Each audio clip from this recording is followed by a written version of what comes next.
Born in the Grand Blenheim Palace, he was a boy dismissed as incompetent by his school and a failure by his father. No one knew this useless child would one day save civilization. When the world bowed to Hitler, this discredited man stood tall and roared, "We shall never surrender." This is the legend of Winston Churchill. On the freezing night of November 30, 1874, Blenheim Palace was a spectacle of lights and royal grandeur. Inside, guests danced in luxury, but destiny was playing a different game. Amidst the whirl of gold and glamour, there was no time for golden beds or grand chambers. In a cramped cloakroom, among a pile of coats, the future Lion of Britain took his first breath. It was the first testament to his greatness, proving that true glory is often forged in unexpected struggles rather than palace luxury. But royal blood was no guarantee of success. History reveals that the boy destined to decide the fate of nations was once labeled a failure at school. The future shield of the free world often left his exam papers blank. To his teachers, he was stubborn and unpromising. His report cards were a record of disappointment. So great were his struggles that the boy who would lead Britain through its darkest hour was seen as useless by his own father, failing twice just to enter the military academy. But these failures did not break him. They forged his iron will. The moment he joined the army, the lion roared. Winston Churchill was no ordinary soldier. From the jungles of Cuba to the deserts of Sudan, he faced death without flinching. When captured in South Africa, he scaled prison walls to escape, proving a Churchill never surrenders. Wielding both the sword and the pen, his dispatches as a war correspondent set the world ablaze. But the tide turned. During World War I, his catastrophic decision at Gallipoli left him politically isolated and branded incompetent. Critics declared his story over, unaware that a lion only retreats to prepare for a massive leap. Years later, the boy once labeled useless stood as the final shield between humanity and the shadow of Hitler. In 1940, as Hitler's Nazi forces began to devour the world and fire rained down upon London, this failure was appointed Prime Minister of Great Britain. When everyone urged surrender, Churchill roared,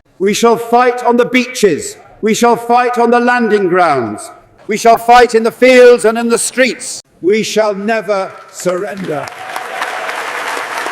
He didn't lead from the safety of closed rooms. He stood among his people, igniting the spark of hope. His voice possessed a power that resurrected the spirit of a dying nation. People once paralyzed by fear were now ready to die on their feet rather than live on their knees. They were prepared to fall, but never to bow. He took the helm of Britain's sinking ship and guided it through the storm to safety. His V for victory sign remains, even in 2026, the ultimate symbol of courage. Churchill passed away on January 24, 1965, at age 90, the exact same date his father had died 70 years prior. His passing was marked by the largest state funeral in British history. The world watched as a son of nobility, through sheer grit and unwavering resolve, departed not just as a leader, but as a savior of humanity. Winston Churchill's life remains a timeless testament to his own words: "Success is not final, failure is not fatal, it is the courage to continue that counts."